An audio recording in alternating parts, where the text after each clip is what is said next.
अच्छा, animal cell culture. Animal cell culture का मतलब है कि एनिमल सेल को हम आर्टिफिशियल कल्चर मीडियम में ग्रो करते हैं अंडर aseptic condition. तो growth of animal cell in artificial culture medium under aseptic conditions. तो animal cells can grow only to limited generation. animal cells सिर्फ चंद जनरेशन तक grow कर सकते हैं।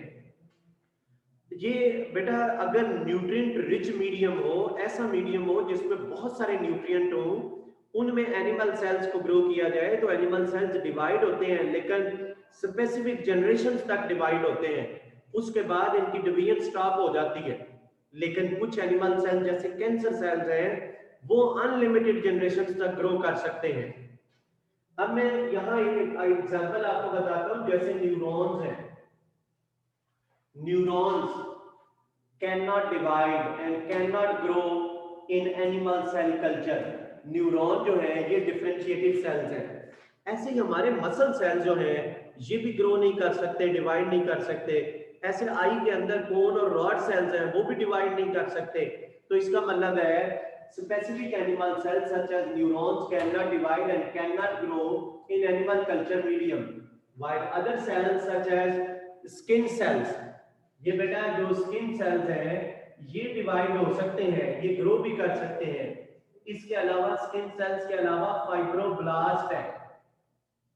फाइब्रोब्लास्ट जो है ये डिवाइड होके ऐसे सेल्स बनाते हैं जो कि कोलेजन फाइबर प्रोड्यूस करते हैं।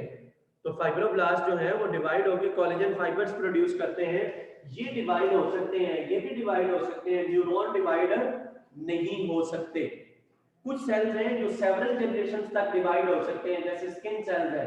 कुछ सेल्स हैं वो डिवाइड नहीं हो सकते, लेकिन ये सेल्स लिमिटेड जनरेशन तक डिवाइड होते हैं। जो कैंसर सेल्स हैं वो अनलिमिटेड जनरेशन तक डिवाइड होते हैं।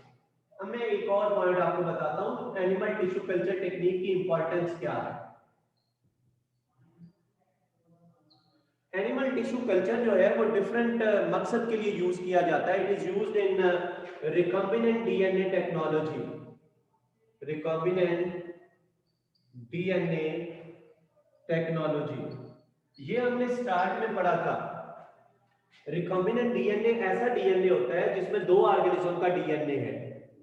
DNA which is made from DNA of two organism. इस रिकॉम्बिनेंट टेक्नोलॉजी में सेल्स को ग्रो किया जाता है उनकी तादाद को इंक्रीज करने के लिए in animal cell culture. Animal cell culture में इन्हें ग्रो किया जाता है। Genetic manipulations. अच्छा, जेनेटिक मैनिपुलेशंस का मतलब है control genes with skill. Genes को कंट्रोल करने के लिए, अपनी मर्जी के मुताबिक उन्हें ग्रो करने के लिए। इसके अलावा कैंसर सेल्स, कैंसर सेल्स को ग्रो करने के लिए, कैंसर के ऊपर रिसर्च करने के लिए, कैंसर सेल्स के ऊपर रिसर्च करने के लिए कैंसर सेल्स को हम ग्रो कर सकते हैं। इसके अलावा कुछ इंडस्ट्रियल प्रोसेसेस हैं जिनमें प्रोडक्शन ऑफ वैक्सीन है। Production of vaccine. वैक्सीन क्या चीज है? वैक्सीन हम कहते हैं कि dead or nearly dead germs.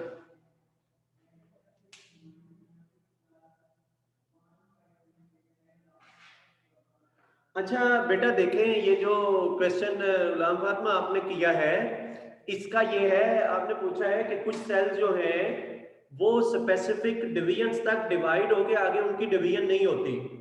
एक सेल है वो 10 बार डिवाइड हुआ है, उसके बाद वो डिवाइड नहीं होता। बेटा उसकी वजह ये होती है कि क्रोमोसोम के एंड पर टीलोमेयर्स होते हैं।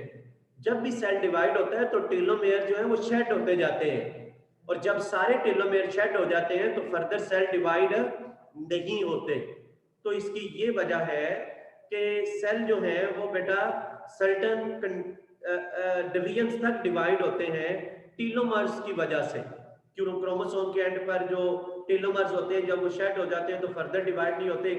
ये वजह हो सकती है। दूसरी वजह न्यूट्रिएंट मीडियम हो सकता है।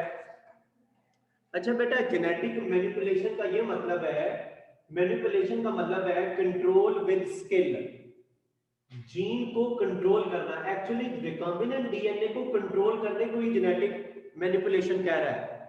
बेटा देखें, जेनेटिक मैनिपुलेशन का ये मतलब है, मैनिपुलेशन का मतलब है कंट्रोल करना किसी चीज को, मैनिपुलेट करना, कंट्रोल करना।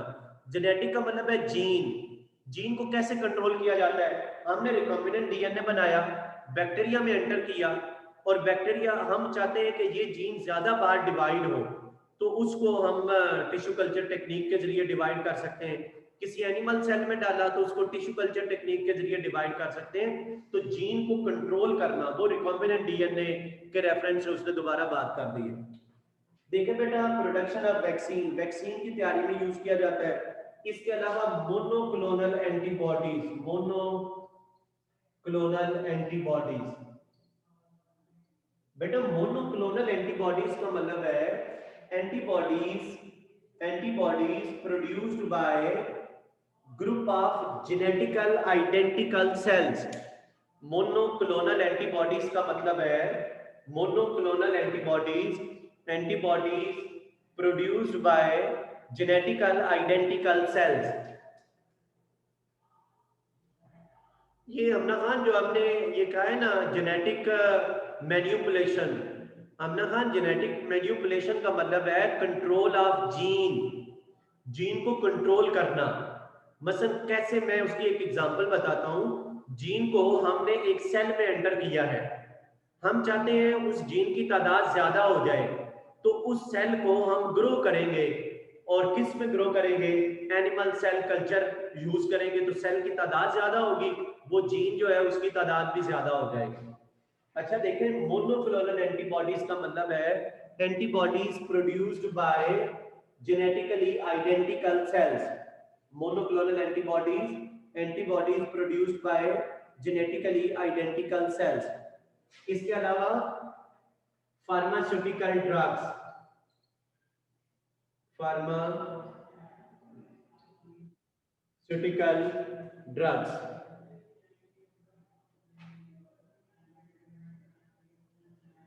बेटा फार्मास्यूटिकल, फार्मेसी आपने पढ़ा होगा ना, जैसे बेटा जो फार्मेसी है वो हम कहते हैं कि जो मेडिकल से रिलेटेड होती है, वो फार्मेसी उसे कहते हैं। तो फार्मास्यूटिकल ड्रग का मतलब है कि ड्रग जो मेडिकल से रिलेटेड है, उनकी तैयारी के लिए ये टिश्यू कल्चर टेक्निक बनाई जाती है। मसलन बेटा देखें, जो क्विनीन है ना, वो प्लांट से हासिल नहीं की जाती।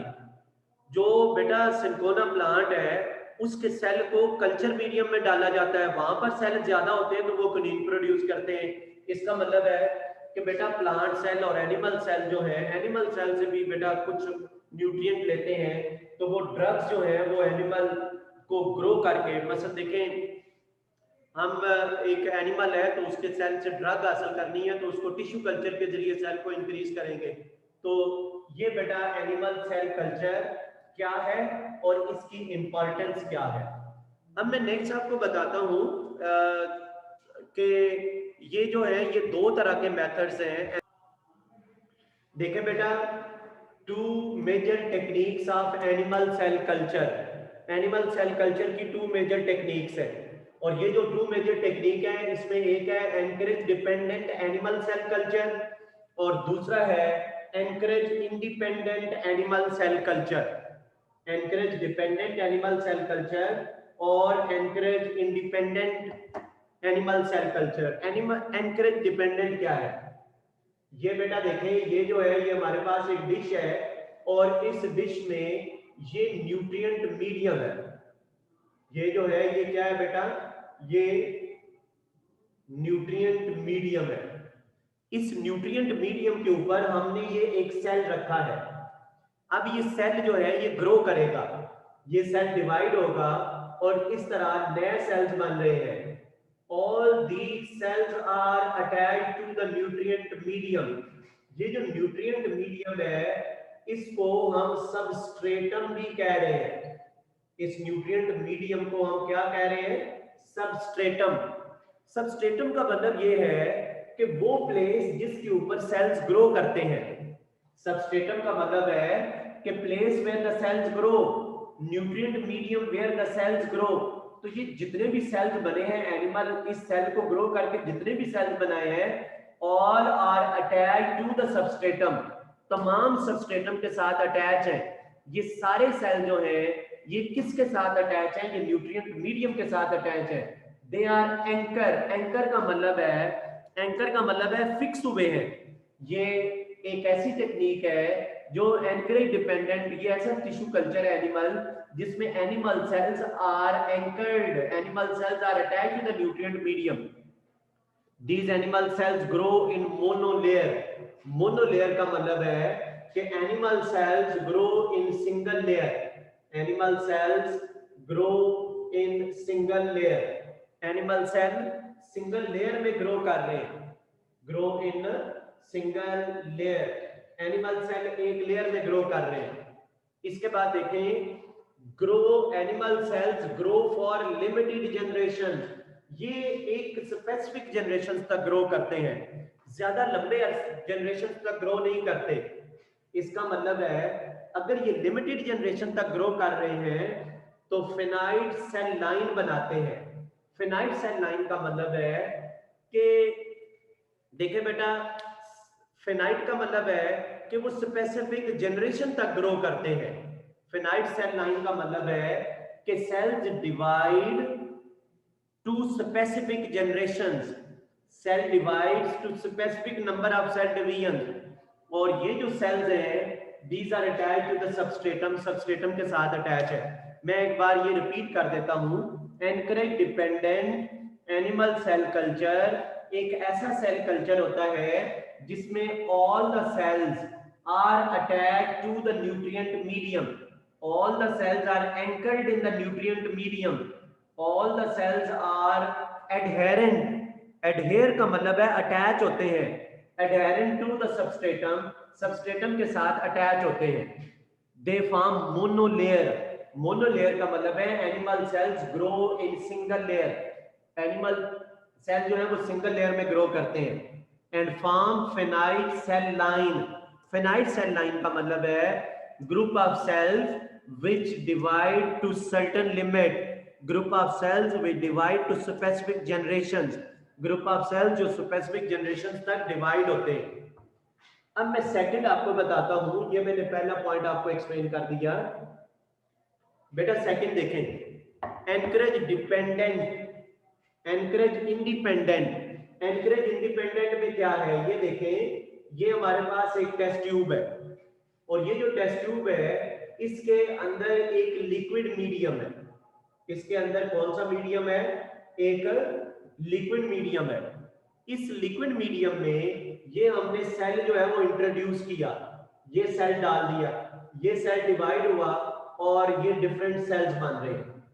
देखे बेटा, these cells are suspended in liquid medium। इसका मतलब है ये ऐसी कंडीशन नहीं है कि ये सेल जो है इस मीडियम के साथ किसी जगह पर एंकर नहीं है, बल्कि उस मीडियम में सस्पेंडेड है। इसका मतलब है एंकरेज इंडिपेंडेंट में क्या होता है? Cells are suspended in liquid medium, cells liquid medium में सस्पेंडेड होते हैं। They do not attach to the substratum. Substratum का मतलब है जो न्यूट्रिएंट मीडियम है उसमें एक लेयर की फॉर्म में उसके साथ अटैच नहीं है, बल्कि वो लिक्विड मीडियम में सस्पेंडेड है। They are suspended in the liquid medium. Muscle में अब ये वाले जो सेल्स हैं, ये वाले सेल जो हैं ये बेटा दे सर्वाइव एंड प्रोलिफरेट। प्रोलिफरेशन का मतलब है डिवाइड होते हैं टू मेनी जनरेशंस, बहुत सारी जनरेशन तक डिवाइड होते हैं without attachment to the substratum, substratum के साथ अटैच हुए बगैर। अब इनकी एग्जांपल मैं आपको बताता हूं। मैंने एक बात आपको बताई कि ये जो सेल्स हैं ये किस मीडियम में सस्पेंडेड है? these are suspended in liquid medium and these do not attach to the substratum। substratum क्या चीज है? substratum वो न्यूट्रिएंट मीडियम है जिसके साथ सेल्स अटैच होते हैं। Example, haemopoietic cells. Haemopoietic cells का क्या मतलब है? Cells which make blood cells. Haemopoietic cells का क्या मतलब है? Cells which make blood cells by cell division. ये हीमोपोएटिक सेल्स कहां पर प्रेजेंट होते हैं? ये प्रेजेंट होते हैं बोन मैरो में इसके अलावा स्प्लीन में, इसके अलावा ब्लड में भी प्रेजेंट होते हैं। बेटा haemopoietic cells, these cells undergo cell division to make new blood cells. These are present in spleen, bone marrow and blood. वहां से ये सेपरेट किए जाते हैं और कल्चर मीडियम में ग्रो किए जाते हैं। इसके अलावा cells of malignant tumours, malignant tumour ऐसे ट्यूमर्स होते हैं जिनके सेल्स बॉडी में ट्रांसपोर्ट हो सकते हैं। malignant ट्यूमर, इनके सेल्स जो हैं वो बॉडी में ट्रांसपोर्ट हो सकते हैं। ये जो malignant ट्यूमर्स हैं ये कैंसर सेल्स हैं। malignant ट्यूमर्स कौन से सेल्स हैं? Cancer cells. और ये जो कैंसर सेल्स हैं ये भी लिक्विड मीडियम में ग्रो कर सकते हैं। इसके बाद नेक्स्ट पॉइंट देखें, दे डिवाइड अनलिमिटेड जनरेशंस। ये लिमिटेड जनरेशन, जो ऊपर वाले जो है वो लिमिटेड जनरेशन तक डिवाइड करते हैं। दे डिवाइड अनलिमिटेड जनरेशन, इसका मतलब है they form continuous cell lines. और पहले में हमने देखा था कि वो लिमिटेड जनरेशन तक डिवाइड करते हैं, ये अनलिमिटेड जनरेशन तक डिवाइड करते हैं, ये कंटिन्यूअस लाइन बनाते हैं, यानी कंटिन्यूअसली ग्रो करते रहते हैं। दे सर्वाइव एंड प्रोलिफरेट। ये सेल्स जो हैं ये सर्वाइव करते हैं और प्रोलिफरेट, प्रोलिफरेट का मतलब है डिवाइड करते हैं without attachment to the substratum, nutrient medium के साथ अटैच हुए बगैर ही ये सर्वाइव और प्रोलिफरेट करते हैं। ये मैंने बताया कि दो तरह का एनकरेज डिपेंडेंट और एनकरेज इंडिपेंडेंट दो तरह की टेक्निक्स हैं। अच्छा, मैं ये टिश्यू, एनिमल टिश्यू कल्चर और प्लांट टिश्यू कल्चर, ये मैलिग्नेंट ट्यूमर और बेनाइन ट्यूमर में क्या डिफरेंस होता है? बेटा जो मैलिग्नेंट ट्यूमर होता है उसके सेल्स जो हैं बॉडी में दूसरी जगह पर जाकर